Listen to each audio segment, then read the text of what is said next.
Arthur the Rat. Once there was a young rat named Arthur who could never make up his mind.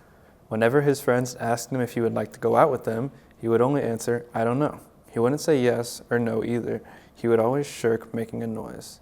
His Aunt Helen said to them, "Now look here, no one is going to care for you if you carry on like this. You have no more mind than a blade of grass." One rainy day, the rats heard a great noise in the loft. The pine rafters were all rotten, so that the barn was rather unsafe. At last, the joints gave way and fell to the ground. The walls shook, and all the rats' hair stood on end with fear and horror. "This won't do," said the captain. "I'll send out scouts to search for a new home." Within 5 hours, the 10 scouts came back and said, "We've found a stone house where there is room and board for us all. There is a kindly horse named Nellie, a cow, a calf, and a garden with an elm tree." The rats crawled out of their little houses and stood on the floor in a long line. Just then, the old one saw Arthur. "Stop," he ordered coarsely. "You're coming, aren't you?" "I'm not certain," said Arthur, undaunted. "The roof may not come down yet." "Well," said the angry old rat, "we can't wait just for you to join us. Right about face, march." Arthur stood and watched them hurry away. "I think I'll go tomorrow," he calmly said to himself. "But then again, I don't know. It's so nice and snug here." That night there was a big crash. In the morning, some men with some boys and girls rode up and looked at the barn. One of them moved aboard and saw a young rat, quite dead, half in and half out of his hole. Thus the shirker got his due. Kit. The quick little kitten thinks it bit a pretty big fish.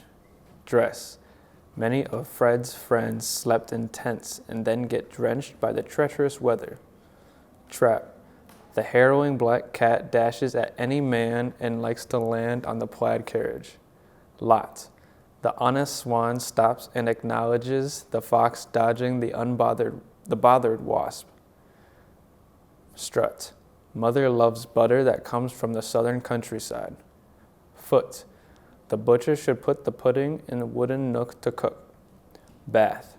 Can't half the staff ask to transfer to the enchanted castle in France? Cloth. Lawrence often offers Ross a Florida orange and horribly strong, frothy Boston coffee. Nurse. The early bird preferred the earthy worm. Fleece. These unique machines teach people to speak and reason.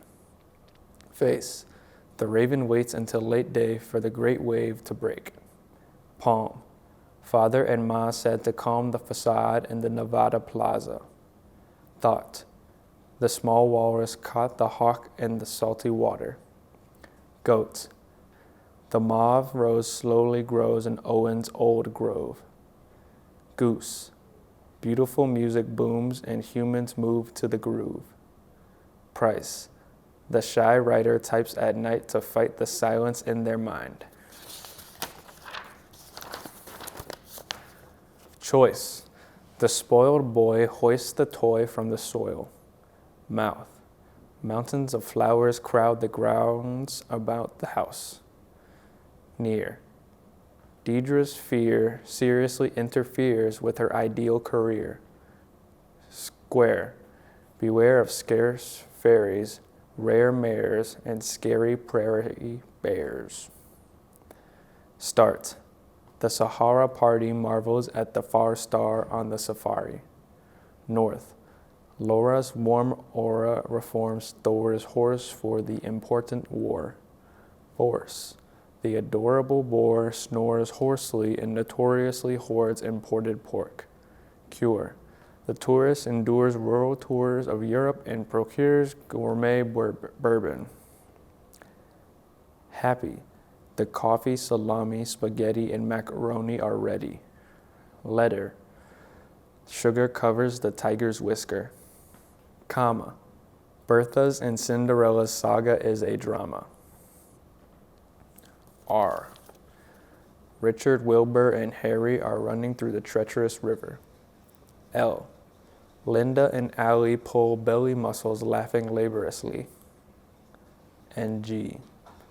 The singing orangutan swings on the ring and dings the awning. TH. The thespians gather and breathe 3 authentic breaths together.